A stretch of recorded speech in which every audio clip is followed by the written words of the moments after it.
आप चाहो तो मेरे साथ उदयपुर चलो, है नहीं, और वहां जाकर के दर्शन करो। तो आप श्री प्राणनाथ जी महाराज जी अब मुकुंददास जी को ही हुक्म देते जाओ, तो जाओ मुकुंददास जी, मेरा आशीर्वाद तुम्हारे साथ है, अब जाके उन लोगों को बात बताओ। अब जब तुम जाओगे तो तुम्हारी बात वे स्वीकार करेंगे, और जब वे स्वीकार कर लें तो मुझे बुलाओ। स्वामी जी मैंने बहुत समझा लो, अब मेरी कृपा तो देखो कैसे होगी, क्योंकि सुंदर साज जी ये जो जागनी होती है ये राजी महाराज जी की ही कृपा से होती है। सब ये जहाँ राजी महाराज जी की मेहर कृपा होती है वही ये जागनी लीला होती है। बिना उनकी कृपा के ये बातें नहीं होती। तब आप मुकुंददास जी महाराज जी उदयपुर जाते हैं, और जाकर के वहाँ जो उनके एक बहुत बड़े प्रधान है गांव के लाधू मसानी, उनके पास जाते हैं और जाकर के उन्हें सारी बातें बताते हैं कि लाधू मसानी, तुम्हारे ग्रंथों में जो लिखा हुआ है कि 28वें कलयुग में वो पार ब्रह्म परमात्मा श्री विजया अभिनंद बुद्ध निष्कलंक स्वरूप में प्रकट होंगे। वो भैया हरिद्वार में प्रकट हो चुके, हरिद्वार का सारा किस्सा उनको बताया। तब लाधू मसानी कहता, अच्छा भाई अगर ऐसी बात हो चुकी है तो आप श्री प्राणनाथ जी महाराज जी को यहाँ लेकर के आइए, उन्हें बुलाइए और उनसे जाकर के बात करी है। आप श्री प्राणनाथ जी महाराज जी के आने की विद्या अभिनंद बुद्ध निष्कलन की बात, आने की सारी बात उनको समझाई है, और कबूल करता है कि बेशक मैं भी उनके दर्शन करना चाहता हूँ, आप उनको बुला कर लाइए। इसलिए आप उनको बुला करके लेकर के आओ। इस समय जो बनमाली दास सुंदर साथ हैं, ये खंबात के सुंदर साथ हैं, ये श्री जी के दर्शन करने के लिए आते हैं, और शाम साथ में रामबाई और गोदावरी इनके साथ में है, यहाँ उदयपुर में आकर के पहुँच जाते हैं, और श्री राजी महाराज जी से आकर के मुलाकात करते हैं, और अपने तन मन धन से अपने राजी महाराज जी की सेवा करते हैं। अब यहाँ सुंदर साथ का जो इकट्ठा है मेला होने लगता है, सब सुंदर साथ यहाँ इकट्ठे होने लगते हैं, और जो बाईजुराज महारानी और जो सुंदर साथ थे इनको आगरे में छोड़ता है। अब यहाँ सब सुंदर साथ को आगरे से सब सुंदर साथ को बुला ले जाता है, और सब सुंदर साथ यहाँ उदयपुर में पहुँच जाते हैं, और उदयपुर में पहुँच करके वहाँ सुंदर साथ की जागनी करते हैं। और वहाँ जो आगरे में सुंदर साथ रहे थे, और मुकुंददास जी महाराज भी यहाँ श्री जी को लेने के लिए पहुँच गए हैं, और सारी खबर उनसे पाते हैं। अब आप लाधू मसानी की बात, स्वामी जी इस लाधू मसानी को मैं बहुत समझाया करता था, लेकिन उसने मेरी बात नहीं मानी। अब जब आपने मुझे अपना आशीर्वाद दिया, आपने अपना हुक्म दिया, तो मैंने दो बातें हमको समझाया, वो समझिया। और लाधो मसानी सुंदर साथ में आ गया है और आपके दर्शन करना चाहता है, और ये आप सुंदर साथ में शामिल हो गया है, और उसने आपको बुलवाया है, और आपके ठहरने की व्यवस्था भी लाधो मसानी ने कर दी है। तब आप श्री प्राणनाथ जी महाराज जी और उनकी धर्म पत्नी जो बाईजुराज हैं, सब सुंदर साथ को लेकर के उदयपुर में चलते हैं। सब सुंदर साथ यहाँ इकट्ठे होकर के चले हैं। दज्जाल भी बहुत शोर करता है, जहाँ जहाँ श्री प्राणनाथ जी महाराज जाएंगे दज्जाल सामने है। इसलिए सुंदर साथ के पीछे ये माया विशेष कर लगी है। लोगों को इतनी परेशान नहीं करती है माया, इतनी सुंदर साथ को परेशान करेगी। लेकिन राज जी महाराज जी हमेशा अपने सुंदर साथ की रक्षा के लिए हमेशा खड़े हो गए। इस प्रकार से आप श्री प्राणनाथ जी महाराज जी वहाँ उदयपुर में पहुँचते हैं, और लादो बाई के घर में यहाँ पहुँच जाते हैं, और उनके घर में पहुँच जाते हैं। आप लादो मसानी पूरे भाव के साथ श्री प्राणनाथ जी महाराज जी का आदर करते हैं, सम्मान करते हैं, और अनेक प्रकार की सेवाएं सुंदर साथ की और राजी महाराज जी की करते हैं। फिर लादो मसानी के यहाँ ये मुकुंददास जी महाराज जी श्री जी को लेकर के पहुंच जाते हैं। वहां जाकर के श्री जी की और लादू मुसानी की मुलाकात हो जाती है। और यहाँ श्रीराज जी महाराज जी को आप लादो मसानी अपनी एक हवेली देकर के चर्चा सुनता है, और चर्चा सुन करके इनके दिल में असर होता है, इनको पहचान हो जाती है। तब उन्होंने लाल जी महाराज जी के लिए रहने के लिए वहाँ जो हवेली दी हुई है, वहाँ उनके वहाँ पहुँच जाते हैं। तब वहाँ चर्चा होने लगती है। बिना चर्चा के कोई काम होता नहीं। जब आप श्री प्राणनाथ जी महाराज जी जहाँ भी जाएंगे चर्चा, देखो चर्चा से ही सुंदर साथ की जानी होगी। जब तक आप किसी को कोई ज्ञान नहीं सुनाओगे तो क्या पता चलेगा भाई ये प्रणामी धर्म का क्या ज्ञान है। तो इस प्रकार से आप लादो मसानी के यहाँ चर्चा होने लगती है और नए सुंदर साथ की जागनी वहां शुरू होती है, और नया सुंदर साथ की वहां जागनी होती है। और वहां आप श्री प्राणनाथ जी महाराज जी काहे की चर्चा कर रहे हैं? वेदों की, शास्त्रों की, भागवत की, और उधर पुराण की।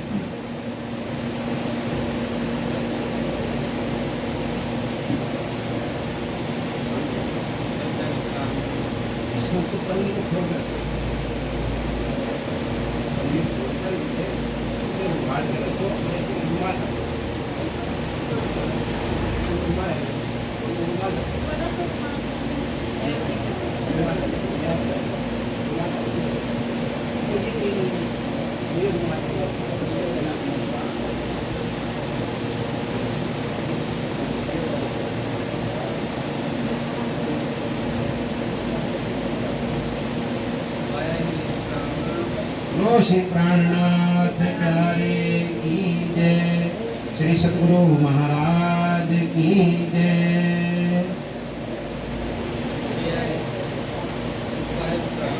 अब यहाँ आप लादू मसानी श्री प्राणनाथ जी के मुखार बिन से परमधाम की चर्चा, ब्रजराज की चर्चा सुन करके बहुत खुशहाल हो जाता है। यहाँ आप श्री जी महाराज जी वहाँ चर्चा करने लगते हैं, और जहाँ तहाँ सुंदर साथ भी वहाँ चर्चा सुनने आते हैं। वहाँ की जो आम जनता है वो भी सुंदर साथ के बीच में आकर के चर्चा सुनती है। चर्चा सुनने के लिए वहाँ के लोग भी आने लगते हैं, और अपने जो साथ के लोग हैं वे भी वहाँ आते हैं। आप श्रीराज जी महाराज जी की चर्चा सुनकर के बहुत उनके दिल खुशहाल हो जाते हैं। आप श्रीराज जी महाराज जी के वहाँ दर्शन होने लगते हैं। सब सुंदर साथ को दर्शन करके बड़ा सुख प्राप्त होता है। और वहाँ उस हवेली में दो राजपूत होते हैं, वे भी श्री राज जी की चर्चा सुनने के लिए आते हैं। यहाँ भी ये चर्चा सुनते हैं। थोड़ी सी चर्चा सुनकर के पहचान हो गई कि जिनको शास्त्रों में विद्या अभिनंद बुद्ध ने सकलंक अवतार कहा था, वो भी यहाँ प्रकट हो चुके हैं। ऐसी चर्चा सुनकर के तारतम्य लेते हैं और सुंदर साथ में शामिल हो जाते हैं, और इनको भी पूर्ण राजी महाराज जी की पहचान हो जाती है। इस समय कुछ नूर मोहम्मद जो मुसलमान है, वे भी आप श्री प्राणनाथ जी महाराज जी की चर्चा सुनने के लिए आते हैं। यहाँ आकर के मुलाकात करते हैं। क्यों? क्योंकि आप श्री प्राणनाथ जी महाराज जी अब यहाँ वेद शास्त्रों की, पुराण की चर्चा कर रहे हैं। तो कुछ हिंदुओं ने जाकर के गांव में बताया कि यहाँ कोई ऐसा संत बैरागी आया हुआ है जो हिंदू होकर के कुरान की चर्चा करते हैं, अपने आप को इमाम मेहदी बताते हैं। तो जैसे वहाँ के उस गांव के मुसलमानों ने सुना एक हिंदू बैरागी अपने आप को इमाम मेहदी कहते हैं, तो जो बहुत बड़े आलिम फाजिल थे उस गांव में कुरान के, उनका नाम था नूर मोहम्मद। वे नूर मोहम्मद भी इस बात को सुनकर के श्री प्राणनाथ जी महाराज जी के चरणों में आते हैं और कुरान की चर्चा उनसे होती है। और यहाँ एक जो सैयद भी आए हुए थे, कुछ निकाह पढ़ने आए थे, बारात में आए थे। जब उन्हें भी पता चला कि यहाँ एक हिंदू संत बैरागी है, वो कुरान से चर्चा कर रहे हैं, अपने आप को इमाम मेहदी बता रहे हैं, तो जो वो सैयदों की बारात आई हुई थी उसमें भी जो लोग वहाँ मुसलमान आए हुए थे उन्हें पता चलता है, तो वे भी श्री जी महाराज जी के चरणों में आकर के चर्चा सुनते हैं। और जब वे आते हैं तो आप श्री प्राणनाथ जी महाराज जी से वो कुरान से चर्चा करते हैं कि आप हिंदू हो करके कैसे अपने आप को इमाम मेहदी करें। तब आप श्री प्राणनाथ जी महाराज जी ने कुरान से हदीसों से समझाते हैं कि भाई इमाम मेहदी का आना 11वीं सदी में कुरान के हिसाब से सिद्ध होता है। तो कुरान की आयतों से हदीसों से सारी बात बताते हैं। थोड़ी सी चर्चा सुनते ही वे सारे मुसलमान श्री प्राणनाथ जी का ईमान लेते हैं, तारतम्य लेते हैं और सुंदर साथ में शामिल हो जाते हैं। क्योंकि परमधाम की आत्मा थी। जो परमधाम की आत्मा होती है ना, थोड़ी सी ही चर्चा सुन करके उन्हें विश्वास आ जाता है। इसलिए जो सैयद की बारात में लोग आए हुए थे मुसलमान, वे श्री जी महाराज जी को साक्षात इमाम मेहदी के स्वरूप में पहचान कर लेते हैं। यही मोमिनों का काम है, यही मोमिनों की पहचान है।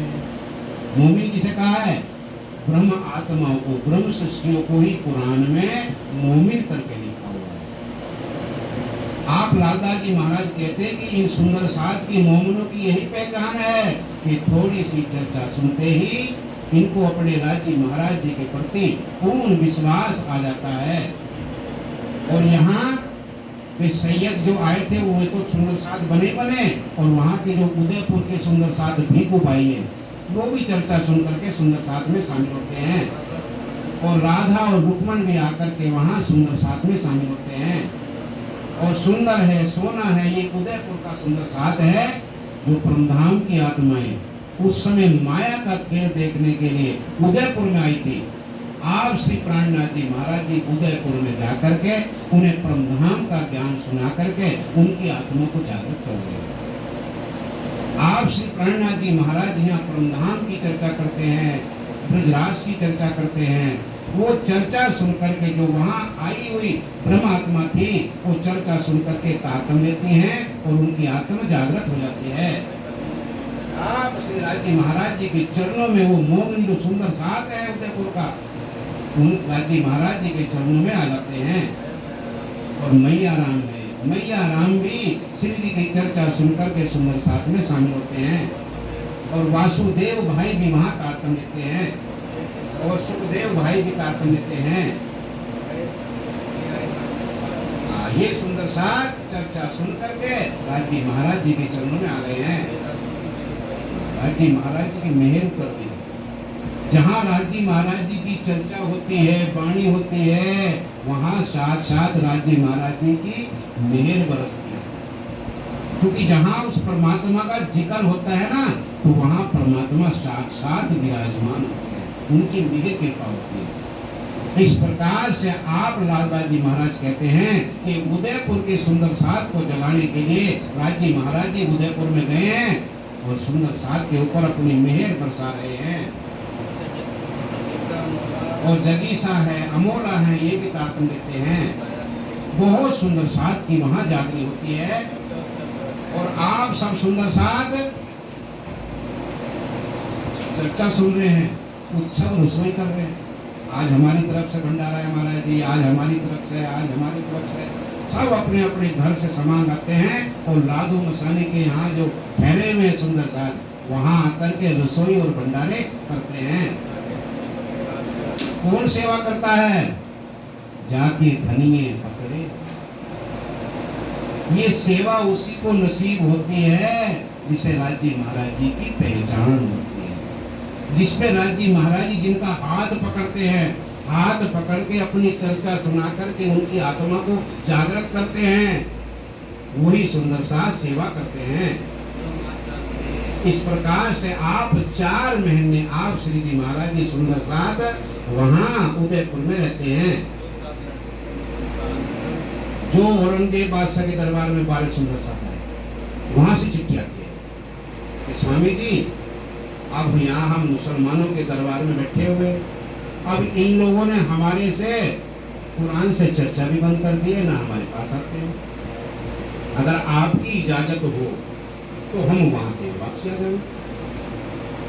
तब आप श्री प्राणनाथ जी महाराज कहते हैं कि भाई तुम आ जाओ, ये लोग ऐसे मानने वाले नहीं है, इन पे सोटा बरसेगा। कादर का सोटो, जब खुदा की मार जब पड़ेगी ना इन पे, तब ये लोग मानेंगे। इसलिए आप वहां से वापस आ जाओ। तब शेख बदल भाई सुंदर साथ की चिट्ठी लेकर आते हैं। दिल्ली के बीच में जो मोमिन रहते हैं, आप श्री प्राणनाथ जी महाराज जी ने भी कह दिया कि सुंदर साथ जी अब वहां मत रहो, और वहां आपसे वहां वापस आ जाओ। बस आप जैसे ही सुंदर साथ ने सुना कि हमारे राज्य महाराज ने हमें बुलाने के लिए कहा है, वापस आने का है, तो सब सुंदर साथ खुश हो जाते हैं कि हमें राज्य के चरण मिलेंगे, राज्य के दर्शन मिलेंगे, है नहीं, उनके चरणों में जाने का सौभाग्य प्राप्त होगा। इसलिए आप लालदास जी महाराज जी और वे सुंदर साथ शेख इस्लाम को बुलाते हैं। भाई शेख इस्लाम देखो, अब हम अपने स्वामी जी के चरणों में जाना चाहते हैं, हम अपने इमाम मेहंदी के चरणों में जाना चाहते हैं।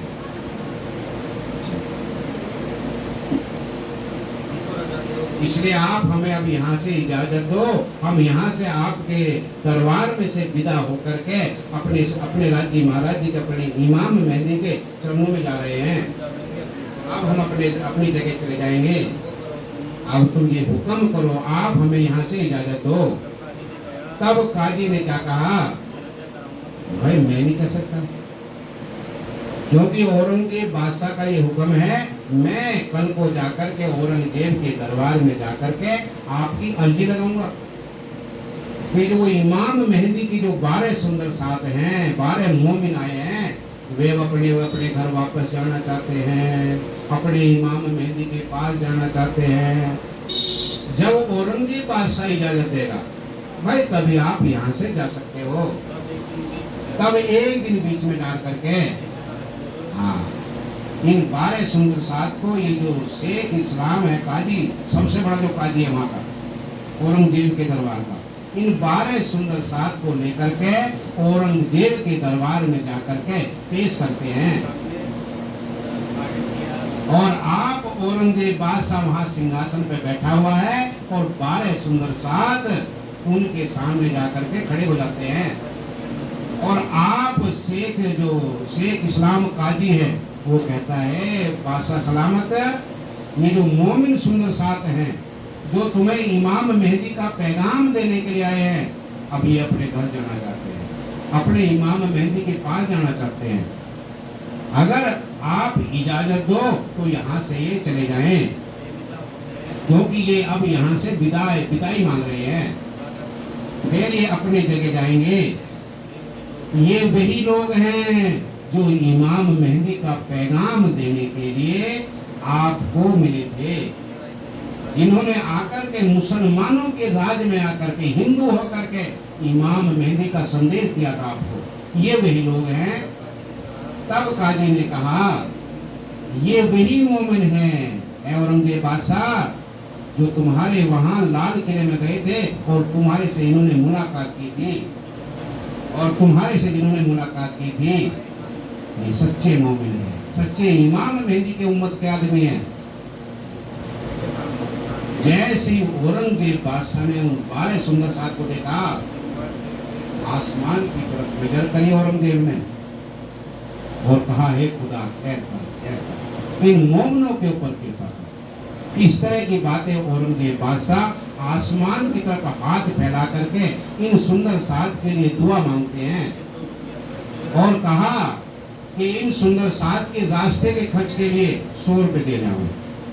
हमसे 400 साल पहले 100 रुपए की कितनी कीमत थी, है नहीं?